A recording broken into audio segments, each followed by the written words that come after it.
നമസ്കാരം. ഞങ്ങളിപ്പോൾ നിൽക്കുന്നത് മുനമ്പം വേളാങ്കണ്ണി പള്ളിയുടെ മുന്നിലാണ്. അവിടെ വികാരിയച്ഛൻ ഞങ്ങളോടൊപ്പം ഉണ്ട്. അപ്പോൾ അദ്ദേഹത്തോട് നമുക്ക് ഈ മുനമ്പം വിഷയത്തിൽ എന്തൊക്കെയാണ് എന്ന് നമുക്ക് ചോദിക്കാം. കാരണം രാഷ്ട്രീയ പാർട്ടികൾ പല രീതിയിൽ ഇവരെ കബളിപ്പിക്കുകയാണോ, എന്താണ് ഇവരിതിനകത്തുനിന്ന് നേട്ടം ചെയ്യാൻ ഉദ്ദേശിക്കുന്നത്? ഇവരെ സഹായിക്കാൻ വേണ്ടിയിട്ടാണോ അതോ ഇവരുടെ വോട്ടുകൾ മാത്രം ലക്ഷ്യമാക്കിയിട്ടാണോ, എന്താണ് എന്നുള്ളതിനെ സംബന്ധിച്ച് നമുക്ക് ഒന്ന് അദ്ദേഹത്തോട് സംസാരിക്കാം. നമസ്കാരം. നമസ്കാരം. ഈ ഇവിടെ വന്നപ്പോൾ ഇപ്പം നമുക്ക് കേന്ദ്ര ഗവൺമെൻറ് നിയമം പാസ്സാക്കി, പിന്നെയും ഈ സമരം എന്തിന്? നിയമം പാസ്സാക്കിയെന്ന് പറഞ്ഞാലും ആ നിയമത്തിലൂടെ നമുക്കിനി കോടതിയിൽ നിന്ന് ഇതിന് ശാശ്വത പരിഹാരം കണ്ടെത്താനായിട്ട് അതിന് എങ്ങനെയാണ് മുന്നോട്ട് പോകണമെന്നുള്ള കാര്യങ്ങൾ നിയമം വായിച്ച് പഠിച്ചിട്ട് അതനുസരിച്ച് നമ്മൾ മുന്നോട്ട് പോകേണ്ടി വരും. അതുകൊണ്ട് നമ്മൾ സമരം തുടരുന്നത്. രണ്ടാമതായിട്ട് ഈ ചൊവ്വാഴ്ച ബഹുമാനപ്പെട്ട മൈനോറിറ്റി മിനിസ്റ്റർ കിരൺ റിജിജു വരുന്നുണ്ട്. അപ്പോൾ അദ്ദേഹത്തോട് ഞങ്ങൾ തീർച്ചയായിട്ടും ചോദിക്കുന്നുണ്ട്, ഏത് രീതിയിലാണ് ഞങ്ങളെ ഈ നിയമം സഹായിക്കാൻ പോകുന്നത്, ഏത് സെക്ഷനെ ഞങ്ങളെ സഹായിച്ചുകൊണ്ട് ഈ നിയമത്തിലൂടെ ഞങ്ങൾക്ക് ശാശ്വത ഒരു പരിഹാരം കണ്ടെത്താൻ സാധിക്കുമെന്നുള്ളത്. ഇനി അതിൽ ഞങ്ങൾ കോടതിയെ സമീപിക്കണമോ അല്ലെങ്കിൽ സംസ്ഥാന സർക്കാരിനെ സമീപിക്കണമോ എന്ന ചോദ്യങ്ങളൊക്കെ ഞങ്ങൾക്കുണ്ട്. ശരിയായിട്ടും നിങ്ങൾക്ക് ഈ BJP സർക്കാരിൽ വിശ്വാസമുണ്ട്? അതെങ്കിൽ ഇപ്പോൾ നിയമം പാസ്സായി. ഇപ്പോൾ ഞങ്ങൾ എല്ലാ സർക്കാരിനോടും ഞങ്ങൾ അപേക്ഷിക്കുന്നതാണ്. സംസ്ഥാന സർക്കാരിനോട് ഞങ്ങൾ അപേക്ഷിച്ചു. ഇപ്പോൾ 183 ദിവസങ്ങളായി നിരാഹാര സമരം ആരംഭിച്ചുകൊണ്ട് വഖഫ് നിയമത്തിൽ സെക്ഷൻ 97 വെച്ചുകൊണ്ട് സംസ്ഥാന സർക്കാരിന് ഈ വഖഫ് ബോർഡിന് നിർദ്ദേശം കൊടുക്കാനുള്ള അധികാരമുണ്ട്. കാരണം വഖഫ് ബോർഡ് എന്ന് പറയുന്നത് ഒരു സ്റ്റാറ്റ്യൂട്ടറി ബോഡിയാണ്, അത് സംസ്ഥാന സർക്കാരിൻ്റെ കീഴിലുള്ളതാണ്. അപ്പോൾ തീർച്ചയായിട്ടും അവർക്കൊരു നിർദ്ദേശം കൊടുത്ത് ഈ ഭൂമി 69 വർഷങ്ങൾക്ക് ശേഷമാണ് വഖഫ് ബോർഡ് അവർ ആസ്തി പട്ടികയിൽ ചേർക്കുന്നത്. 1950 ആദ്യത്തെ ഡോക്യുമെൻ്റ് ഇവിടെ കാണുന്നത്. ആ ഡോക്യുമെൻറ്റിലാണ് 3 പ്രാവശ്യം വഖഫ് എന്ന വാക്കുള്ളത്. പക്ഷേ ഫറൂഖ് കോളേജിന് ദാനമായിട്ട് കിട്ടിയ ഭൂമിയാണത്. 1954 ആദ്യത്തെ വഖഫ് ആക്ട് ഇന്ത്യയിൽ വരുന്നത്. നമ്മുടെ കേരളത്തിൽ ആദ്യത്തെ വഖഫ് ആക്ട് വന്നതിലിപ്പോൾ അതിലും കൃത്യം പറയുന്നത് 3 മാസത്തിൻ്റെ ഉള്ളിൽ എല്ലാ വഖഫ് ഭൂമികളും രജിസ്റ്റർ ചെയ്തിട്ടുണ്ടാകണമെന്ന്. പക്ഷേ അത് ചെയ്തിട്ടില്ല. 1954 തന്നെ ചെയ്യേണ്ടതാണ്. ശരി. അപ്പോൾ ഈ കൈരളി ചാനലായിട്ട് MP-മാർ MLA എല്ലാവരും ഇവിടെ വന്നിരുന്നു. MLA-മാരെല്ലാവരും വന്നിട്ട് അവർ പറഞ്ഞു അവർക്ക് 15 മിനിറ്റ് കൊണ്ട് തീർക്കാനുള്ളൊരു പ്രശ്നമേ ഉള്ളത്. കാരണം സംസ്ഥാന സർക്കാരിൻ്റെ എല്ലാ അധികാരവും ഉണ്ട്, അവരിത് ഉപയോഗിക്കുകയാണെങ്കിൽ അതൊക്കെ പ്രശ്നം പരിഹരിക്കാൻ സാധിക്കുമെന്ന് അവർ പറയുകയും ചെയ്തു. അപ്പോൾ ഈ 183 ദിവസങ്ങളിൽ നമ്മൾ കാണുന്നൊരു കാര്യം, എല്ലാവരുടെ കയ്യിലും പരിഹാരങ്ങളുണ്ട്, പക്ഷെ ആരും പരിഹരിക്കുന്നില്ല. കാരണം ഇത് ഒരു വോട്ട് ബാങ്ക് ലക്ഷ്യമാക്കി പോകുന്നു രാഷ്ട്രീയക്കാർ എന്ന് തോന്നുന്നുണ്ടോ? വോട്ട് ബാങ്കിനും അപ്പുറം ഞാൻ കാണുന്നത് ഒരു ലീഡർഷിപ്പിൻ്റെ ഒരു ആക്ടിവിറ്റിയിൽ കുറവാണ്. കാരണം ഒരു പ്രശ്നം പരിഹരിക്കാനായിട്ട് ആർക്കും വലിയ താല്പര്യമില്ല, ഇത് നീട്ടിക്കൊണ്ട് പോവുക. ഇപ്പോൾ തന്നെ ഉദാഹരണം പറയുകയാണെങ്കിൽ വഖഫ് ട്രൈബ്യൂണലിലാണ് ഇപ്പോൾ കേസ് നടന്നുകൊണ്ടിരിക്കുന്നത്. വെള്ളിയാഴ്ച 12:45 ജസ്റ്റിസ് രാജൻ തട്ടിൽ പറയുകയുണ്ടായി, 1954 ആക്ട് അനുസരിച്ച് കൊണ്ട് ഈ ഭൂമി നിങ്ങൾ അന്ന് രജിസ്റ്റർ ചെയ്യണമെന്നത് ചെയ്തില്ല, സർവേ നടത്തിയില്ല. ഇനി വരുന്ന 21-ാം തീയതി 1995 ആക്ടിനെ ഒന്ന് വിവാദം നടത്തിയിട്ട് ഒരു ജഡ്ജ്മെൻറ്റ് ഓർഡർ ഞാൻ തരുന്നു പറഞ്ഞപ്പോൾ വഖഫ് ബോർഡ് അപ്പം തന്നെ അതിനെതിര് പറയുകയും ചെയ്തു. എന്നിട്ട് വഖഫ് ബോർഡ് അപ്പം തന്നെ ഹൈക്കോടതി ചെന്നിട്ട് മെയ് 26 വരെ ഈ കേസിൽ ജഡ്ജ്മെൻറ്റ് വരരുത് എന്ന്, ഈ ജഡ്ജ്മെൻറ്റ് നീട്ടിവെക്കണമെന്ന് പറഞ്ഞുകൊണ്ട് സ്റ്റേ ഓർഡർ വാങ്ങിക്കുകയും ചെയ്തു. മെയ് 20 ഈ ജഡ്ജ് റിട്ടയർമെൻറ്റിലോട്ട് പോവുകയാണ്. മെയ് 26 ഇനി ജഡ്ജ്മെൻറ്റ് കൊടുക്കാൻ സാധിക്കും. പുതിയ ജഡ്ജി വരും, പിന്നെ നിങ്ങളുടെ കാലതാമസം. അപ്പോൾ ഞാൻ ചോദിച്ചു വരുന്നത് ഇത്രേ ഉള്ളൂ. ഒരു സൈഡ് ഇത് ആരാണ് ഇതിൻ്റെ പിന്നിൽ? സംസ്ഥാന സർക്കാർ നമ്മളെ സഹായിക്കണമെന്ന് ജുഡീഷ്യൽ കമ്മീഷനെ വെച്ചു. ഞങ്ങൾ ക്രിസ്മസിൽ ഈ പ്രശ്നം പരിഹരിക്കണമെന്ന് പറഞ്ഞപ്പോൾ ഇല്ല, ഫെബ്രുവരി 28 ഈ ജുഡീഷ്യൽ കമ്മീഷൻ റിപ്പോർട്ട് അവതരിപ്പിക്കും, മാർച്ച് ഫസ്റ്റ് വീക്ക് ക്യാബിനറ്റ് കൂടി ഒരു പ്രശ്നം പരിഹരിച്ച് തരാമെന്ന് പറഞ്ഞിരുന്നു. പക്ഷേ ഈ ജുഡീഷ്യൽ കമ്മീഷൻ്റെ ലാസ്റ്റ് ഹിയറിങ് ജനുവരിയിലായിരുന്നു. അത് കഴിഞ്ഞ് അടുത്ത ദിവസം തന്നെ വഖഫ് സംരക്ഷണ സമിതി എന്നൊരു സമിതി നേരെ ഹൈക്കോടതി ചെന്നിട്ട് ഗവൺമെൻറ്റിന് ജുഡീഷ്യൽ കമ്മീഷൻ വെക്കാനുള്ള അധികാരമില്ല എന്ന് പറഞ്ഞുകൊണ്ട് അവിടുന്ന് ആ ജുഡീഷ്യൽ കമ്മീഷനെ റദ്ദാക്കുകയും ചെയ്തു. അതിനുശേഷം ഡിവിഷണൽ ബെഞ്ചിൽ ചെന്ന് ഗവൺമെൻറ് ചെന്നിട്ട് ഇപ്പോൾ അതിനുള്ള അനുവാദം വാങ്ങിച്ചിട്ടുണ്ട്. പക്ഷേ എന്നാൽ പോലും ഇതിൻ്റെ റിപ്പോർട്ടിൽ ആക്ട് ചെയ്യാൻ പറ്റില്ലെന്നാണ് ഇപ്പോഴത്തെ നിലപാട്. അപ്പോൾ മെയ് 31 കൂടി ഇതിൻ്റെ റിപ്പോർട്ട് വരും. പക്ഷേ ഗവൺമെൻറ് അത് വെച്ചുകൊണ്ട് ആക്ട് ചെയ്യാൻ പാടില്ല. അതിന് വീണ്ടും അനുവാദം വാങ്ങിക്കേണ്ടി വരും. രണ്ടാമത് ഇപ്പോൾ വഖഫ് ബോർഡ് ഇതുപോലൊരു സ്റ്റേ ഓർഡർ വാങ്ങിച്ചിരിക്കുകയാണ്. ഈ പ്രശ്നം പരിഹരിക്കാൻ ആരും ആഗ്രഹിക്കുന്നില്ല. എന്താണെന്നറിയില്ല. ഇത് നീട്ടിക്കൊണ്ട് പോകാനാണ് അവർ താല്പര്യപ്പെടുന്നത്. ഇതിനകത്ത് ഞാൻ ചോദിക്കുന്നത്, ഇതിനകത്ത് ഒരു കാര്യം കൂടെ പറയുന്നുണ്ട്. അതായത് ഈ ബോർഡിനകത്ത് ഇതര കമ്മ്യൂണിറ്റിപ്പെട്ട ആൾക്കാരെ വെക്കണമെന്ന് പറയുന്നതാണ് അവർക്കൊരു ബുദ്ധിമുട്ടെന്ന് പറയുന്നത് മുസ്ലിം സമുദായത്തിനൊക്കെ. അപ്പം അതാണ് അവരെ ചൊടിപ്പിക്കുന്നത്. അല്ലാതെ വേറെ പ്രശ്നങ്ങൾ ഇല്ല എന്നുള്ളതാണ് അവിടെ പുറത്തു വരുന്ന സംസാരം. അപ്പൊ ഇതിനെ BJP രാഷ്ട്രീയവൽക്കരിക്കാന്ന് പറയുന്നുണ്ട്. അപ്പൊ ഇതിന് അച്ഛൻ്റെ ഒരു സജഷൻ അഭിപ്രായം എന്താണെന്നാണ് അറിയുന്നത്. അതെങ്കിൽ 2025 ഈ വഖഫ് അമെൻമെൻറ്റ് ബില്ലിനെ ഞങ്ങൾ സപ്പോർട്ട് ചെയ്യുന്നതെല്ലാം ഞങ്ങളെ സഹായിക്കുന്ന രീതികളിലാണ്. അപ്പോൾ ഞങ്ങളെ സഹായിക്കുന്ന രീതികളിൽ 2A ഉണ്ടെന്നാണ് പറയുന്നത്. അപ്പോൾ അതാണ് ഞങ്ങളെ കൺസേൺ ആയിട്ടുള്ളത്. ബാക്കിയുള്ള കാര്യങ്ങൾ തീർച്ചയായിട്ടും വഖഫ് നിയമത്തെ പഠിച്ച് അതനുസരിച്ചുള്ളൊരു അമെൻമെൻറ്റ് ബില്ല് അവർ കൊണ്ടുവരണം. അല്ലാതെ വരുമ്പോൾ എന്താ പറ്റുന്നതെങ്കിൽ സുപ്രീം കോടതിയിൽ ഒത്തിരി ഇതിനെ ചാലഞ്ച് ചെയ്യും. അല്ല, പുതിയ ബില്ലിനകത്ത് പറയുന്നുണ്ട് പുറത്തുനിന്നുള്ള 2 പേര്, അതുപോലെ തന്നെ സ്ത്രീ പ്രാതിനിധ്യം ഒക്കെ അതിനകത്ത് പറയുന്നുണ്ട്. അപ്പൊ അതാണ് അവർ എതിർപ്പ് പറയുന്നത്. മുസ്ലിം അത് ഒഴിവാക്കി കിട്ടിയാൽ അവർക്ക് പ്രശ്നമില്ല. ഇത് അവരെ ചർച്ച ചെയ്ത് കുഞ്ഞാലിക്കുട്ടി ആണെങ്കിലും PK കുഞ്ഞാലിക്കുട്ടി ആണെങ്കിലും മുസ്ലിം നേതാക്കന്മാരും ഒക്കെ ആണെങ്കിലും ബിഷപ്പുമാരുമായിട്ടൊക്കെ സംസാരിച്ചു എന്ന് പറയുന്നു. അപ്പൊ ഇത് രാഷ്ട്രീയവൽക്കരിക്കാനുള്ള BJPയുടെ ശ്രമമാണെന്നാണ് അവർ പറയുന്നത്. അപ്പൊ ഇത് എങ്ങനെയാണ് അച്ഛൻ്റെ ഒരു കാഴ്ചപ്പാട്? ഇപ്പൊ നമ്മൾ അച്ഛനെ ഇതിന് നേതൃത്വം കൊടുക്കുന്നുണ്ട്. അല്ല, ഇതിൽ നമ്മൾ കൺസേൺഡ് എല്ലാം നമ്മുടെ ലക്ഷ്യത്തിൽ എത്തിച്ചേരാൻ വേണ്ടിയുള്ള സഹായങ്ങൾ മാത്രം നമ്മൾ കാണുന്നുള്ളൂ.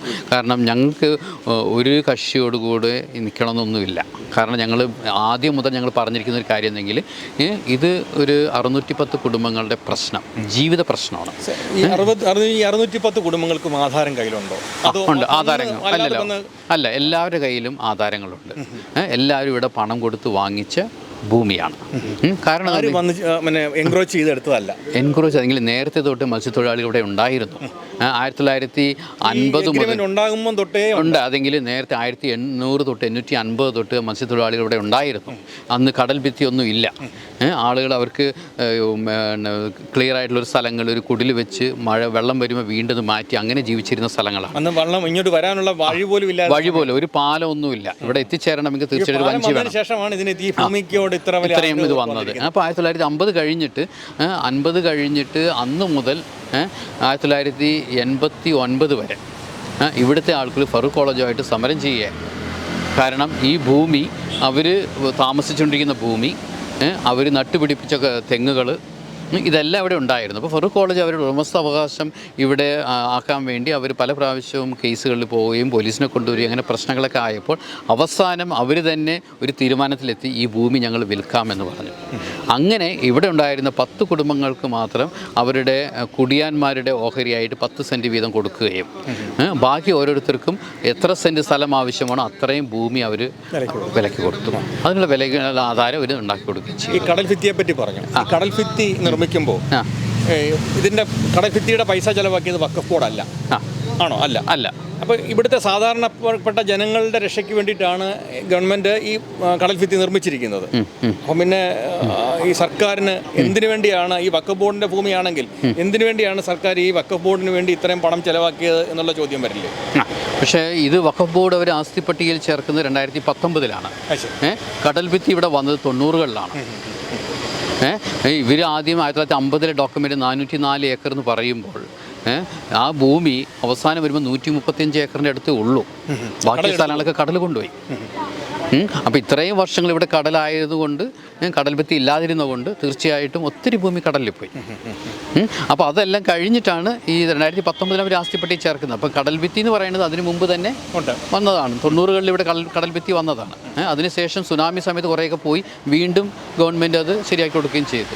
ഇതിനകത്ത് അടുത്ത ഒരു പോയിന്റ് നമുക്ക് പറയുന്നത് ഇതിൻ്റെ ഈ കടൽ ഭിത്തി നിർമ്മിച്ചിരിക്കുന്നത് ശരിയായിട്ടും സർക്കാർ നിർമ്മിച്ചു കൊടുത്തതാണ്. സർക്കാർ വഖഫ് ബോർഡിൻ്റെ ഭൂമി പോകരുത് എന്ന് കണ്ട് ചെയ്തു കൊടുത്തതല്ല. ഇവിടുത്തെ സാധാരണക്കാരായ മത്സ്യത്തൊഴിലാളികൾക്ക് അവർക്ക് വേണ്ടിയിട്ട് ചെയ്തു കൊടുത്ത ഒരു സംഭവമാണ് ഈ കടൽ ഭിത്തി. അപ്പോൾ ഈ അങ്ങനെയാണെങ്കിൽ ഈ കോടിക്കണക്കിന് രൂപ ഈ കടൽ ഭിത്തിക്കായിട്ട് ചെലവഴിച്ചത് തിരിച്ചു കൊടുക്കാൻ വഖഫ് ബോർഡിന് ബാധ്യതയുണ്ട്. അതിൽ വഖഫ് ബോർഡ് ഒരിക്കലും ഈ സ്ഥലം എടുക്കാൻ പറ്റുകയില്ല. കുറച്ചെങ്കിലും ഭൂമി അവരുടെ ഉണ്ടോ? ഇല്ല, ഒട്ടുമില്ല. കാരണം എന്താണെന്നെങ്കിൽ ഈ ഭൂമി വഖഫ് ആയിട്ട് ഒരിക്കലും അവർക്ക് കിട്ടാൻ പോകുന്നില്ല. കാരണം 1950 ഡോക്യുമെൻ്റ് വളരെ വ്യക്തമായിട്ട് കണ്ടീഷൻസ് പറയുന്നുണ്ട്. അതുപോലെ തന്നെ 1950 ഡോക്യുമെൻറ്റിൽ ഇത് ദാനമായിട്ട് ഫറൂഖ് കോളേജിന് കൊടുത്ത ഭൂമിയാണ്. അപ്പോൾ ഫറൂഖ് കോളേജിന് കിട്ടിയ ഭൂമി അവർ വിൽക്കുകയും ചെയ്തു. അങ്ങനെ വിൽക്കാൻ പാടില്ല എന്ന നിയമം ഉണ്ടായിട്ടും വിറ്റപ്പോൾ ഇത് ശരിയായിട്ടും പൂർവ്വത്തിലുള്ള ആൾക്കാരിലേക്ക് പോകുമെന്നൊരു നിയമമില്ല. ഇല്ല, അതെങ്കിൽ 1954 ആക്ട് വളരെ വ്യക്തമായിട്ട് പറയുന്നുണ്ട് 3 മാസത്തിൽ രജിസ്റ്റർ ചെയ്യണമെന്ന്. അപ്പോൾ ഈ കഴിഞ്ഞ വാദത്തിലും രാജൻ തട്ടിൽ ജഡ്ജ് ചോദിക്കുകയായിരുന്നു, നിങ്ങൾ രജിസ്റ്റർ ചെയ്യാത്ത ഭൂമിക്ക് നിങ്ങളെങ്ങനെ അവകാശപ്പെടും? മാത്രമല്ല ഇത് അനുവാദം വാങ്ങിച്ച് സാങ്ഷൻ വാങ്ങിച്ച് വിൽക്കാൻ പാടുള്ളൂ എന്ന് നിങ്ങളുടെ ആക്റ്റിൽ പറയുന്നുണ്ട്. പക്ഷേ നിങ്ങൾ രജിസ്റ്റർ ചെയ്യാത്ത ഭൂമിക്ക് നിങ്ങളെങ്ങനെ സാങ്ഷൻ കൊടുക്കാൻ പറ്റും? പറ്റുകയല്ല. അല്ല, നമ്മൾക്ക് നിസ്സാരമായിട്ട് ഉദാഹരണം പറഞ്ഞാൽ നമുക്ക് PSCക്കുള്ള പേപ്പർ വിളിക്കും. 12-ാം തീയതിക്ക് മുമ്പേ നമ്മൾ അപേക്ഷ അയക്കണം എന്ന് പറഞ്ഞാൽ നമ്മൾ പരീക്ഷയുടെ തലേദിവസം പോയി പരീക്ഷ അയച്ചു കഴിഞ്ഞാൽ ആരും ആ പൈസ എടുക്കത്തില്ല. ആ 12-ാം തീയതി പറഞ്ഞാൽ ഇത്ര കൊടുത്തിരിക്കുന്ന നിശ്ചിത സമയത്തിനകത്ത് പണം അടച്ച് നമ്മൾ ബുക്ക് ചെയ്താൽ മാത്രമേ നമുക്ക് ആ പരീക്ഷയ്ക്ക് പങ്കെടുക്കാൻ കഴിയുള്ളൂ എന്ന് പറഞ്ഞതുപോലെ 90 ദിവസത്തിനകത്ത് നിങ്ങൾ പേരിൽ കൂട്ടി അത് കരമടച്ച് അതിൻ്റെ നിങ്ങൾ സർവേ ചെയ്തെടുക്കണം എന്ന് പറഞ്ഞിട്ട് ആ സമയത്തൊന്നും ആക്ട് ചെയ്യാതെ ഇപ്പോൾ ഈ പാലവും ഈടെ ഡെവലപ്മെൻറ്റും വന്നപ്പോൾ അന്ന് ഇതൊരു ചീഞ്ഞ ഭൂമിയായിരുന്നു, ഇതാർക്കും വേണ്ടായിരുന്നു. 100 രൂപ പോലും 10 രൂപ പോലും ഒരു സെൻറ്റിന് കിട്ടത്തില്ലായിരുന്നു. ആ സമയത്ത് അവർക്കിത് വേണ്ടായിരുന്നു. ഇന്ന് പാലം വന്നു, ഇതിന് ലാൻഡ് വാല്യൂ വർദ്ധിച്ചു. ആ സമയത്ത് ഇവരപ്പോൾ ഓർക്കുന്നു ഇത് അയ്യോ ഇത് ഞങ്ങളുടെ ഭൂമിയാണല്ലോ എന്ന് ഓർത്ത് ഓടി വന്നു എന്നാണ് ഇപ്പം പറഞ്ഞു വെക്കുന്നത് അല്ലേ? അതെങ്കിൽ ഫറൂഖ് കോളേജ് എല്ലാം വിറ്റ് കഴിഞ്ഞപ്പോൾ ഇവരുടെ ഇടയ്ക്കുള്ളൊരു പ്രശ്നങ്ങളായിരിക്കാം. ഇത് തിരിച്ചു പിടിക്കണം എന്നുള്ളതോ ഇവർ തമ്മിലുള്ള ബോർഡുകൾ തമ്മിലുള്ള പ്രശ്നങ്ങളാണോ നമുക്കറിയില്ല. ഇതിൻ്റെ പിന്നിൽ കുറേ രാഷ്ട്രീയ കളികളുണ്ട്. അതുകൊണ്ട് തന്നെ ഇവിടെ വന്ന് സ്ഥലം വിട്ടുകൊടുക്കണം, നമ്മൾ ഇറങ്ങി കൊടുക്കേണ്ടതാണെന്ന് ഒരു പള്ളിയിൽ വന്ന് അച്ഛനോട് പറഞ്ഞു എന്ന് പറഞ്ഞ് ഇവിടുന്ന് ഒരു ബൈറ്റ് കണ്ടായിരുന്നു. അപ്പോൾ അതിനെപ്പറ്റി എന്താണ് അച്ഛനൊരു അഭിപ്രായം? കാരണം ഹൈബിയുടെ MP ആണ് ഇവിടുത്തെ, അദ്ദേഹം പറഞ്ഞു നമ്മൾ വിട്ടുകൊടുക്കേണ്ടതാണ്, അപ്പോൾ സ്ഥലം മേടിച്ചുകൊണ്ട് പോകുന്നതായിരിക്കും നല്ലതെന്ന് പറഞ്ഞതായിട്ട് ഒരു പ്രസ്ഥാനം ഇവിടുന്ന് കണ്ടായിരുന്നു. അപ്പം അതൊന്ന് മനസ്സിലാക്കിക്കൊള്ളാം. അതിനിപ്പോൾ ഒത്തിരി എതിർപ്പുകളും ഉണ്ടായി സമരക്കാരുടെ. അപ്പോൾ അതിനെപ്പറ്റി ഒന്ന് കൃത്യമായിട്ട് കിട്ടിയാൽ കൊള്ളാം. അതെങ്കിൽ LDFൻ്റെ ഭാഗത്താണെങ്കിലും UDFൻ്റെ ഭാഗത്താണെങ്കിലും ഈ വഖഫ് എന്നൊരു വാക്ക് വന്നു കഴിഞ്ഞെങ്കിൽ 2022 ജനുവരി മുതലാണ് ഞങ്ങൾ ഈ ഭൂസംരക്ഷണ സമിതി രൂപീകരിച്ച് ഞങ്ങൾ ഈ പോരാട്ടം തുടങ്ങിയത്. ഈ വഖഫ് എന്ന വാക്ക് എവിടെ കേൾക്കുമ്പോഴും അവർ പറയുന്നത് ഇതിന് സൊല്യൂഷനൊന്നുമില്ല, നിങ്ങൾ ഇറങ്ങി പോകേണ്ടി വരും. ഇത് എല്ലാ പാർട്ടിക്കാരുടെയും എല്ലാ രാഷ്ട്രീയ നേതാക്കളുടെയും നിലപാട് തന്നെയായിരുന്നു. അതിനുശേഷമാണ് ഞങ്ങൾ ഈ ഡോക്യുമെൻറ്റിനെ കുറിച്ച് അന്വേഷിക്കുകയും പല വക്കീലുമാരെ കണ്ട് ഇത് വായിച്ചു പഠിക്കുകയും 1950 ഡോക്യുമെൻ്റ് കണ്ടെത്തുകയും ഫറൂഖ് കോളേജിനെ നേരിട്ട് ചെന്ന് കാണുകയും അന്ന് മുതൽ 1950 മുതൽ ഈ 2022 വരെ നടന്ന എല്ലാ നിയമപ്രശ്നങ്ങൾ എന്തൊക്കെയാണെന്ന് മനസ്സിലാക്കി കോടതികളിൽ നിന്ന് അതിൻ്റെ വിധികൾ എടുക്കുകയും അതെല്ലാം ഒരുമിച്ചിരുത്തി വായിക്കുകയും ചെയ്തപ്പോഴാണ് നമുക്ക് മനസ്സിലായത് ഇതിൻ്റെ അകത്ത് നമുക്ക് രക്ഷപ്പെടാനുള്ള മാർഗങ്ങളുണ്ട്. അത് 1950 എഴുതിയ ഡോക്യുമെൻ്റ് വന്ന് വഖഫ് ആധാരമല്ല, അതിൽ കണ്ടീഷൻസ് ഉണ്ട്. അപ്പോൾ അത് വായിച്ച് പഠിച്ച വക്കീലുമാർ പറഞ്ഞു ഇത് വഖഫ് ആധാരമല്ല, ഇത് വഖഫ് ഭൂമിയല്ല. അതുപോലെ തന്നെ ഫറൂഖ് കോളേജും സംസാരിച്ച് ഫറൂഖ് കോളേജും ഇത് വിൽക്കുന്നതിന് മുമ്പ് അവർ എല്ലാ ലീഗൽ കൺസൾട്ടേഷൻ നടത്തിയിട്ടാണ് ഇത് വിറ്റിരിക്കുന്നത്. അപ്പോൾ ഇതെല്ലാം നമ്മൾ മനസ്സിലാക്കുന്നത് 2022 ശേഷമാണ്. അപ്പോൾ ഈ അവസരങ്ങളിൽ നമ്മൾ ഈ LDFിലെ നേതാക്കളെയും MLAയും അതുപോലെ UDFിലെ MP-നെയൊക്കെ നമ്മൾ കണ്ട് പലതും സംസാരിച്ചപ്പോൾ അവരുടെ എല്ലാം ഇതൊക്കെ വായിക്കാതെ പഠിക്കാതെ ആദ്യത്തെ നിലപാട് ഇത് വഖഫാണെങ്കിൽ അതിന് വേറെ മാർഗങ്ങളൊന്നും തന്നെ ഇല്ല. ഇപ്പോഴൊരു ചെറിയ പ്രതീക്ഷയുണ്ട്. ഒരു ചെറിയ പ്രതീക്ഷയിൽ ഇപ്പോൾ നമ്മളിപ്പോൾ 2024 ഒക്ടോബറിൽ വഖഫ് മിനിസ്റ്ററെ നേരിട്ട് കണ്ട് ഞങ്ങൾ സംസാരിച്ചായിരുന്നു, ഞാനും രൂപതയുടെ വികാർ ജനറൽ അച്ഛനും. അപ്പോൾ വഖഫ് മിനിസ്റ്റർ മന്ത്രി പറഞ്ഞതെന്നെങ്കിൽ ഇത് വഖഫ് ഭൂമിയാണ്, ഈ ഭൂമി വിട്ടുകൊടുക്കാൻ പറ്റുകയില്ല. ഒരു സൊല്യൂഷൻ എന്ന് പറയുന്നത് ഈ 404 ഏക്കർ ഭൂമി കാസർഗോഡ് ഗവൺമെൻറ് വഖഫ് ബോർഡിന് കൊടുക്കാം, പകരം നിങ്ങൾക്ക് ഈ ഭൂമി നിങ്ങൾക്ക് വിട്ടുതരാം. പക്ഷേ അവിടെ ഒരു പ്രശ്നം ഞാൻ പറഞ്ഞു ഇല്ല, കാരണം ഇത് വഖഫ് ഭൂമിയല്ല, ഞങ്ങൾ പണം കൊടുത്ത് വാങ്ങിച്ച ഭൂമിയാണ്, ആരുടെയും ഔദാര്യം ഞങ്ങൾക്ക് ആവശ്യമില്ല. രണ്ടാമത് നിങ്ങളുടെ ഈ ഗവൺമെൻറ് ഇത് ഇന്ന് ചെയ്യും, നാളെ വേറെ ഗവൺമെൻറ് വന്നു കഴിഞ്ഞെങ്കിൽ ഇതൊരു അഴിമതി കേസുണ്ട്. ഇവിടെ 404 ഏക്കർ സ്ഥലമില്ല, 135 ഏക്കറേ ഉള്ളൂ. വഖഫ് ബോർഡിന് അനാവശ്യമായിട്ട് അതിൻ്റെ 4 ഇരട്ടി ഭൂമി അവിടെ കൊടുത്ത് എന്നൊരു അഴിമതി പ്രശ്നം കൊണ്ടുവന്നു കഴിഞ്ഞാൽ വീണ്ടും ഞങ്ങൾ പ്രശ്നത്തിലാവും. അതുകൊണ്ട് ആ ഒരു സൊല്യൂഷൻ ഞങ്ങൾ അംഗീകരിക്കില്ല, സ്വീകരിക്കില്ല. അപ്പോൾ ഇങ്ങനെയൊക്കെ പ്രശ്നങ്ങൾ ഈ കഴിഞ്ഞ 2 വർഷങ്ങളിൽ ഉടലെടുത്തിട്ടുണ്ട്, വളർന്നു വന്നിട്ടുണ്ട്. അപ്പോൾ ഈ പ്രശ്നമൊക്കെ നമ്മൾ 2022 നടന്നതല്ല, ഇപ്പോൾ 2 വർഷങ്ങൾക്ക് 3 വർഷങ്ങൾക്ക് ശേഷം നമ്മൾ കാണുന്നത്. കാരണം പലതും ഇപ്പോൾ നമുക്ക് ഡോക്യുമെൻറ്റ്സ് കിട്ടിയിട്ടുണ്ട്. അത് കഴിഞ്ഞ് ഇപ്പോൾ നമ്മളിപ്പോൾ മനസ്സിലാക്കുന്ന 1902 ഈ ഭൂമി ആദ്യം സത്താർ സേട്ടിന് കിട്ടിയ ഭൂമിയാണ് പാട്ടത്തിന്. 1948 ഇത് സിദ്ദിഖ് സേട്ട് ഈ ഭൂമി സ്വന്തമാക്കിയത്. പക്ഷേ അതിലും കുറേ പ്രശ്നങ്ങളുണ്ടെന്ന് നമ്മൾ മനസ്സിലാക്കുന്നുണ്ട്. അതിൻ്റെ ഡോക്യുമെൻറ്റ്സ് ഇപ്പോൾ അന്വേഷണം നടക്കുകയാണ്. ശരിക്കുള്ള പാട്ടഭൂമി പണം കൊടുത്ത് വാങ്ങിച്ചതാണോ, അല്ലെങ്കിൽ പാട്ടഭൂമി ഒരു ഫ്രോഡ് വഴി മാറ്റിയെടുത്തതാണോ, ഇതൊക്കെ നമ്മളിപ്പോൾ അന്വേഷിച്ചുകൊണ്ടിരിക്കുകയാണ്. അപ്പോൾ ഇനിയും അന്വേഷണം തീർന്നിട്ടില്ല. അപ്പോൾ അതിൻ്റെ പലതും കിട്ടിയിട്ടുണ്ട്. ഇനി നമ്മൾ ആർക്കിയോളജി ഡിപ്പാർട്ട്മെൻറ്റായിട്ട് കോൺടാക്ട് ചെയ്ത് അന്വേഷണം നടത്തിക്കൊണ്ടിരിക്കുകയാണ്. ഹൈബിയുടെ 2022 മുമ്പാണോ ഇങ്ങനെ ഒരു കാര്യം വന്ന് സംസാരിച്ചത്, അതോ 2022 ശേഷമാണോ? 2022 ശേഷമാണ്. ഇത് തുടങ്ങി കഴിഞ്ഞിട്ട് ഈ സമരം തുടങ്ങി കഴിഞ്ഞു. ഈ സമരം തുടങ്ങുന്നതിന് മുമ്പ്, നിരാഹാര സമരം തുടങ്ങുന്നതിന് മുമ്പ്, കാരണം ഇവർക്ക് ആരും ഇവരധികം പഠിച്ചിട്ടില്ല, ഞങ്ങളും പഠിച്ചിട്ടില്ല. അപ്പോൾ അത് കഴിഞ്ഞ് ഞങ്ങൾ പഠിക്കാൻ തുടങ്ങിയ ശേഷമാണ് ഞങ്ങൾ കുറേ കാര്യങ്ങൾ മനസ്സിലാക്കാൻ തുടങ്ങിയത്. 1950 ഡോക്യുമെൻ്റ് ഇവിടെ ആരും കണ്ടിട്ടുണ്ടായിരുന്നില്ല. കാരണം നമ്മൾ ഭൂമി വാങ്ങിക്കും, ഫറൂഖ് കോളേജ് തരുന്നു. ഫറൂഖ് കോളേജ് 10, 30, 40 വർഷങ്ങളായിട്ട് ഇവിടെയുണ്ട്, അവർ അവകാശത്തിലുണ്ട്. ഒരു ട്രസ്റ്റിൻ്റെ ഭൂമിയാണ്. അപ്പോൾ ആരും ഒന്നും ചിന്തിക്കുന്നില്ല. ട്രസ്റ്റിൻ്റെ ഭൂമിയായിട്ട് അവർ ഉള്ള ഭൂമി അവർ റെസൊല്യൂഷൻ എടുത്ത് പാസ്സാക്കി നമ്മൾ കുഴിപ്പള്ളി വില്ലേജിൽ കൊണ്ടുപോയി നമ്മളത് രജിസ്റ്റർ ചെയ്യുന്നു. മാത്രമല്ല ഇവിടുത്തെ ആൾക്കാർ, സാധാരണക്കാർ, മത്സ്യത്തൊഴിലാളികൾ, അവർക്കൊന്നും അറിയില്ല. പിന്നെയാണ് ഈ കാര്യം അറിയുന്നത്. ഇപ്പോൾ എംപിയുടെ ആ തെറ്റായ ധാരണ ഇപ്പം നമ്മൾ തിരുത്താനായിട്ട് നമ്മൾ ശ്രമിച്ചിട്ടുണ്ടോ? ഇപ്പം ഇതിന് ശേഷം ഈ സമരം തുടങ്ങിയ പിന്നെ നമ്മൾ MP ആയിട്ട് നല്ലൊരു കമ്മ്യൂണിക്കേഷനിലാണ്. പക്ഷേ എപ്പോഴും മനസ്സിലാക്കേണ്ടതെന്നുണ്ടെങ്കിൽ നമ്മൾ ഈ ഒരുമിച്ച് നിൽക്കുന്ന ഒരു ബൂത്ത് സംരക്ഷണ സമിതിയാണ് ഇവിടെ ഉള്ളത്. ഇതിൽ വിഭാഗതികൾ നമ്മൾ ഒരിക്കലും സൃഷ്ടിക്കാൻ ആഗ്രഹിക്കുന്നില്ല. ഒരു പാർട്ടിയായിട്ട് നമ്മൾ സപ്പോർട്ട് ചെയ്യുന്നുമില്ല. ഇന്ന് രാവിലെയും പള്ളിയിൽ വിളിച്ച് പറഞ്ഞത് തന്നെയാണ്. കാരണം ഈ 610 കുടുംബങ്ങളും പല പാർട്ടിക്കാരുണ്ടാവും. നമ്മുടെ ഏക ലക്ഷ്യമുള്ളൂ നമ്മുടെ റവന്യൂ അവകാശങ്ങൾ പുനഃസ്ഥാപിക്കുക, നമ്മുടെ ഭൂമി വഖഫ് ബോർഡിന് ആസ്തി പട്ടികയിൽ നിന്ന് മാറ്റിയെടുക്കുക, ഇത്രയേ ഉള്ളൂ. ഇതിനു വേണ്ടി നമ്മൾ പോരാടുന്നത്, നമ്മൾ നിരാഹാരിക്കുന്നത് ഇതിനു വേണ്ടി മാത്രമാണ്. അല്ലാതെ വേറെ ഒരു പാർട്ടിയുടെ കൂടെയും നമ്മളില്ല. മനസ്സിലാവുന്നുണ്ടോ നിങ്ങൾക്ക്? അല്ലെങ്കിൽ ഇത് പ്രശ്നങ്ങളാകും. കാരണം ഓരോ പാർട്ടിക്കും അവരുടേതായ രാഷ്ട്രീയ കാഴ്ചപ്പാടുകളുണ്ടാകും, അവരുടേതായ ആഗ്രഹങ്ങളുണ്ടാകും, താല്പര്യങ്ങളുണ്ടാകും. 610 കുടുംബങ്ങളും പല പാർട്ടികളായിരിക്കും. ക്രൈസ്തവ ഹൈന്ദവർ ഒരുമിച്ചാണ് ഇവിടെ നമ്മൾ ഒരുമിച്ച് കൊണ്ട് പോവുകയാണ്. അപ്പോൾ ഇത് നമ്മൾ വളരെ വ്യക്തമായിട്ട് ആദ്യം മുതൽ പറഞ്ഞേക്കുന്നത്, നമുക്കൊരു പാർട്ടിയും ഇല്ല. എല്ലാ ആൾക്കാരും ഇവിടെ വരുന്നുണ്ട് അല്ലേ? ഹൈന്ദവരും ക്രൈസ്തവരും ഒരുമിച്ചാണ് ഇവിടെ നമ്മൾ നിരാഹാര സമരത്തിന് ഇരിക്കുന്നത്. അവരുടെ സപ്പോർട്ട് വളരെ നല്ല രീതിയിൽ ഇവിടെ ഉണ്ട്. ഇവരുടെ വിജയം എങ്ങനെ? ഇപ്പോൾ ഈ സമരത്തിന് വരുമ്പോൾ ബാക്കി ദിവസങ്ങളിലൊക്കെ ഉള്ളവർക്ക് ജോലിയൊക്കെ കളഞ്ഞിട്ടായിരിക്കും ഈ സമരത്തിന് വരുന്നത്. അതെങ്ങനെയാണ് അവർ ഒരു ത്യാഗത്തോടു കൂടിയാണ് വരുന്നത്. കാരണം ഇവിടെ നമുക്കൊരു ഫണ്ട് സപ്പോർട്ടുകളൊന്നുമില്ല. നമ്മളിപ്പോൾ ഓരോ ദിവസവും ഓരോ കുടുംബ യൂണിറ്റിനോട് നമ്മൾ ആവശ്യപ്പെടുകയാണ്, ഇത്രയും പേരെ നിങ്ങൾ വിടണം. അപ്പോൾ കുടുംബ യൂണിറ്റ് അവർ തമ്മിൽ സംസാരിച്ചുകൊണ്ട് അവർ തന്നെ അഡ്ജസ്റ്റ്മെൻറ്റ് നടത്തിക്കൊണ്ട് ആരെങ്കിലുമൊക്കെ ഇങ്ങോട്ട് വിടുകയാണ്. കൂടുതൽ ആണുങ്ങൾ ഇതിൽ വരാൻ കുറവാണ്, കാരണം അവർക്ക് ജോലിയും കാര്യങ്ങളൊക്കെ പോവുകയാണ്. അതനുസരിച്ച് വീടുകളിൽ ജോലിക്ക് പോകാത്ത സ്ത്രീകളുണ്ടാകും, പ്രായമുള്ള അമ്മച്ചിമാരുണ്ടാകും. അപ്പോൾ അവർ സപ്പോർട്ട് ചെയ്തൊക്കെയാണ് ഇവിടെ വരുന്നത്. അത് നമ്മൾ നിരന്തരം തുടർന്നു കൊണ്ട് പോകാനായിട്ട് ആരെങ്കിലുമൊക്കെ ഇങ്ങനെ നമ്മൾ സഹായിച്ചുകൊണ്ട്, അവരുടെ ഒരു മനോഭാവം ഇതാണ്, നമ്മളുടെ ഭൂമിയാണ്, നമ്മൾ സമരം ചെയ്തില്ലെങ്കിൽ വരാരാ ചെയ്യാൻ പോണത്, ആ ഒരു ചിന്തയോടുകൂടി എല്ലാവരും വരികയാണ്. പിന്നെ നമ്മൾ ഒരു ഫണ്ടും ഒന്നും നമ്മൾ പുറത്തുനിന്ന് ഇവിടുന്ന് സ്വീകരിക്കുന്നുമില്ല. കാരണം നമ്മൾ നിരാഹാര സമരം നമുക്ക് ചിലവൊന്നും ഇല്ല. പള്ളിയുടെ സ്ഥലം, പള്ളിയുടെ കസേരകൾ, പള്ളിയുടെ സൗണ്ട് സിസ്റ്റം എല്ലാം പള്ളിയുടെ ആയതുകൊണ്ട് നമുക്ക് വേറെ ചിലവുകൾ ഇവിടെ ഒന്നുമില്ല. ആകെ ചിലവ് ഒരു നാരങ്ങ വെള്ളം മാത്രമേ ഉള്ളൂ. അത് പള്ളിയിൽ നമുക്ക് റെഡിയാക്കാൻ പറ്റും, പ്രശ്നമൊന്നുമില്ല. അത് ആ രീതിയിൽ നമ്മളിത് മുന്നോട്ട് കൊണ്ടുപോകുന്നത്.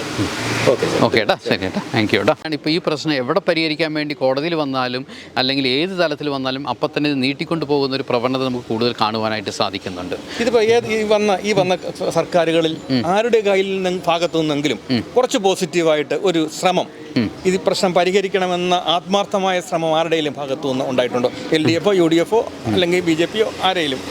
എല്ലാവരുടെ ഭാഗത്തു നിന്ന് അവർ കുറേ വാഗ്ദാനങ്ങൾ നൽകുന്നുണ്ട്, പക്ഷേ ആരും ഇതുവരെ പരിഹരിച്ചിട്ടില്ല. കാരണം ഇത് സാധാരണക്കാരുടെ ജീവിതമാണ്. ഇപ്പം എൻ്റെ ഒരു ചോദ്യം ഇത്ര മാത്രമേ ഉള്ളൂ, വഖഫ് ബോർഡിന് ഇത് കിട്ടിയാലും കിട്ടിയില്ലെങ്കിലും അവർക്ക് നഷ്ടപ്പെടാനോ ഒന്നുമില്ല. കാരണം അതൊരു ബോർഡാണ്. പക്ഷേ 610 കുടുംബങ്ങൾ എന്ന് പറയുന്നത് അവരുടെ ജീവിതമാണ്. ജീവിതം എന്ന് പറയുമ്പോൾ ഇതിലെ മക്കളും അവരുടെ ഭാവിയും അതോടൊപ്പം തന്നെ അവരുടെ നാളെ എന്താണെന്ന് ആശ്രയിച്ചിരിക്കുന്നത് ഈ ഭൂമിയിലാണ്. അപ്പോൾ ഈ ഒരു അവസ്ഥയിൽ വഖഫ് ബോർഡ് മനസ്സിലാക്കിക്കൊണ്ട് ഇത് പ്രശ്നമെല്ലാം റിലീസ് ചെയ്ത് ആവശ്യമില്ലാതെ അവർ ഏറ്റെടുത്തതെല്ലാം തിരിച്ചു കൊടുക്കണമെന്ന് ഞാൻ പറയുകയുള്ളൂ. അപ്പോൾ ഇത് പിന്നെ വഖഫ് എന്ന് പറഞ്ഞാൽ ദൈവത്തിൻ്റെ ഭൂമിയാണ് എന്ന് പറയുന്നത്. അപ്പോൾ അങ്ങനെ ദൈവത്തിൻ്റെ ഭൂമിയാണ്, ഇത് ചാരിറ്റി ചെയ്യാനുള്ളതാണെങ്കിൽ ഈ 650 കുടുംബങ്ങൾക്ക് വേണ്ടി ഇതൊരു ചാരിറ്റി പോലെ അവർക്ക് കണക്കാക്കി വിട്ടുവീഴ്ച ചെയ്യാവുന്നതല്ലേ ഉള്ളൂ അങ്ങനെ ഉണ്ടെങ്കിൽ? അതെങ്കിൽ അവർക്ക് ഇത് ചാരിറ്റി പോലെ ചെയ്യുകയാണെങ്കിലും അതിലും പ്രശ്നങ്ങളുണ്ടാകും. കാരണം അതിന് അനുവാദവും കാര്യങ്ങളും എല്ലാം വേണ്ടി വരും. മാത്രമല്ല ഇത് നമ്മളൊരിക്കലും വഖഫല്ല, കാരണം നമ്മൾ പണം കൊടുത്ത് വാങ്ങിച്ച ഒരു ഭൂമിയാണ്. പിന്നെ പുതിയ നിയമങ്ങൾ അനുസരിച്ച് അങ്ങനെ അവർക്ക് വിട്ടുകൊടുക്കുക, അവർക്ക് ലീസിന് കൊടുക്കാനേ സാധിക്കുകയുള്ളൂ. അപ്പോൾ ആ ഒരു ഓപ്ഷൻ പറഞ്ഞു വന്നിരുന്നു. പക്ഷേ അതെങ്ങനെയാണ്, നമ്മൾ പണം കൊടുത്ത് വാങ്ങിയ ഭൂമി നമുക്ക് തന്നെ ലീസിൽ തരിക എന്ന് പറയുന്നത് എങ്ങനെ ഏറ്റെടുക്കാൻ പറ്റും? അത് നാച്ചുറൽ ജസ്റ്റിസിനെതിരല്ലേ? ഞാൻ പണവും കൊടുത്ത് പിന്നെ ഞാൻ എല്ലാ വർഷവും ലീസിൻ്റെ പൈസ അടയ്ക്കണം എന്ന് പറയുമ്പോൾ അത് നമുക്ക് അംഗീകരിക്കാൻ പറ്റുകയില്ല. ഈ പണം വാങ്ങിപ്പോയ ഈ ഫറൂഖ് കോളേജ് ഇപ്പോൾ എന്ത് നിലപാടാണ് എടുക്കുന്നത്? ഫറൂഖ് കോളേജ് വളരെ വ്യക്തമായ നിലപാട് എടുത്തിരിക്കുന്നത്, അത് ജുഡീഷ്യൽ കമ്മീഷൻ എടുത്താണെങ്കിലും ഈ വഖഫ് ട്രൈബ്യൂണലാണെങ്കിലും അവർ പറയുന്നത് ഈ ഭൂമി വഖഫ് ഭൂമി അല്ല, ഈ ഭൂമി അവർക്ക് ദാനം കിട്ടിയ ഭൂമിയാണ്.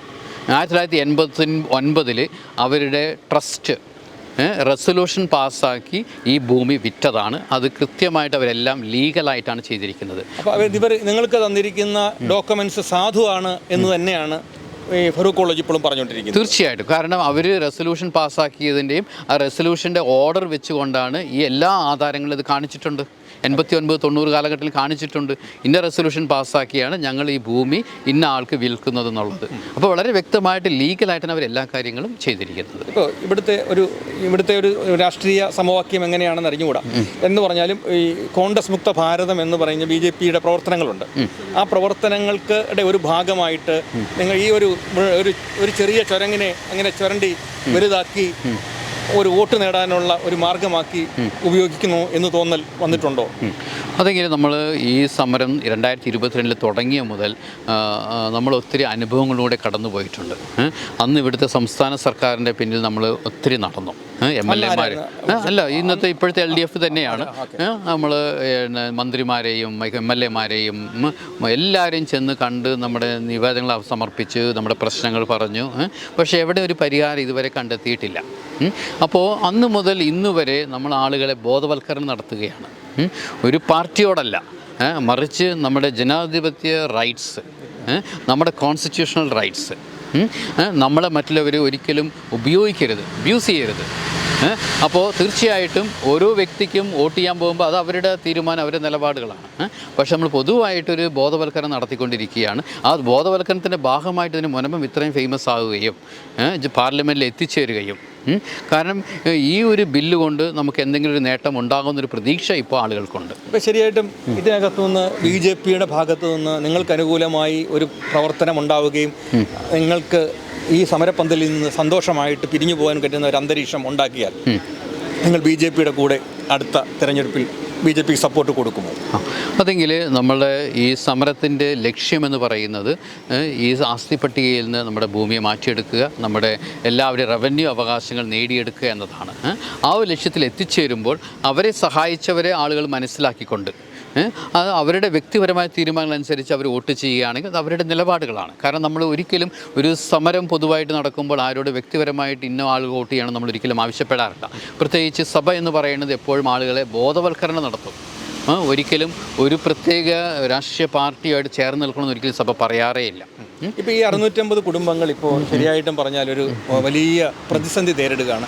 ഈ 650 കുടുംബങ്ങൾക്ക് എല്ലാ ദിവസവും ഇവിടെ വന്നിരിക്കുകയെന്ന് പറയുമ്പോൾ അവരുടെ കടലിൽ പോയി അവരുടെ ഉപജീവന മാർഗം നടക്കുന്നില്ല, അവരുടെ വീട് പട്ടിണിയാകുന്നുണ്ട്. ഇപ്പോൾ ഇത്രയും കുടുംബങ്ങൾ ഇത് നേരിടുമ്പോൾ അവരെ ചേർത്ത് നിർത്തുന്നവരെ അവരും ചേർത്ത് നിർത്തും എന്നാണ് പറഞ്ഞു വെക്കുന്നത്.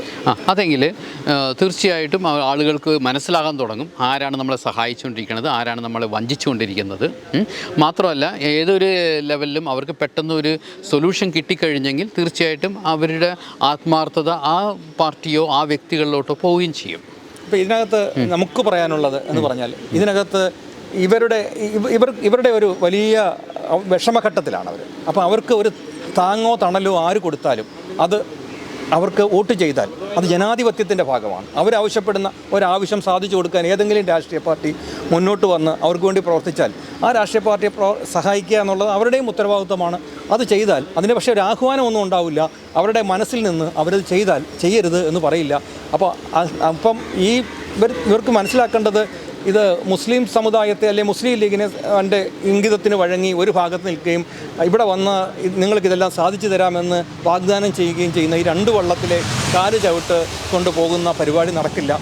ഒന്നുകിൽ നിങ്ങൾ അവിടെ നിൽക്കുക, ഇല്ലെങ്കിൽ ഇവിടെ നിൽക്കുക. ഇവിടെ ഇവരുടെ കൂടെ നിന്നാൽ ഇവർ സഹായിക്കും, അവരുടെ കൂടെ നിന്നാൽ അവർ സഹായിക്കും എന്നുണ്ടെങ്കിൽ ആ വോട്ടിന് തേടി പോവുക. അല്ലാതെ ഈ മനുഷ്യത്വരഹിതമായിട്ട് ഈ 650 കുടുംബങ്ങൾ നാളെ വഴിയിലിറങ്ങി പോകണം എന്ന് പറയുകയാണ് എങ്കിൽ അത് വളരെ തെറ്റാണ്. ഇനിയും ഇല്ല നിങ്ങളിവിടെ താമസിച്ചോ, നിങ്ങളെ ആരും ഇറക്കി വിടില്ല എന്ന് പറഞ്ഞാൽ ഇവരുടെ ഭൂമിക്ക് സാധാരണ നമ്മൾ വേറെ ഈ മുനമ്പത്തിന് വെളിയിൽ താമസിക്കുന്ന ആൾക്കാരുടെ ഭൂമി പോലെ ഒന്ന് പണയം വെക്കണമെങ്കിലോ അല്ലെങ്കിൽ മകളുടെ കല്യാണം നടത്തണമെങ്കിലോ ഒന്ന് ശകലം ഭാഗം എഴുതി വയ്ക്കാനോ ഒന്നും അവകാശമില്ല. അത് ഇതെൻ്റെ ഭൂമിയാണെന്ന് മാനത്ത് നോക്കി പറയാനായിട്ട് ഇവർ തയ്യാറല്ല. ഇവർക്ക് ഡോക്യുമെൻറ്റ്സ് ആണ് വേണ്ടത്. ആ ഡോക്യുമെൻറ്റ്സ് കൊടുക്കാനാണ് സർക്കാർ തയ്യാറാവേണ്ടത്. കോൺഗ്രസിൻ്റെയും ഇടതുപക്ഷത്തിൻ്റെയും അല്ലെങ്കിൽ BJP ഇപ്പോൾ ഈ ഇടയൊക്കെ ഇവരെല്ലാം ഇവർ മനസ്സിലാക്കിക്കൊണ്ടിരിക്കുകയാണ്. അതുകൊണ്ട് മനുഷ്യൻ എന്ന രീതിയിൽ ഇവരെ കണക്കാക്കി ഇവർക്ക് വേണ്ട നീതി നേടിക്കൊടുക്കണം എന്ന് മാത്രമാണ്. ഏതായാലും ഞങ്ങളുടെ കുറേ സംശയങ്ങളുണ്ട്. ഞങ്ങൾ നമ്മളോട് ചോദിക്കുന്നത് എന്തുകൊണ്ട് നിങ്ങൾ മുനമ്പത്ത് പോയില്ല, ഇവരോട് ഇന്ന കാര്യങ്ങൾ എങ്ങനെയാണ് എന്ന് ചോദിക്കുന്ന ചോദ്യങ്ങളാണ് ഞാൻ ഇദ്ദേഹത്തോട് ചോദിച്ചത്. കൃത്യമായ ഉത്തരങ്ങൾ ഞങ്ങൾക്ക് കിട്ടി. വളരെ നന്ദി. Thank you. കൂടുതൽ വാർത്തകളും വിശേഷങ്ങളും നിങ്ങൾക്ക് ലഭിക്കാൻ കേരളീയം ന്യൂസ് സബ്സ്ക്രൈബ് ചെയ്യുക. കൂടെ ബെൽ ബട്ടണും അമർത്തുക.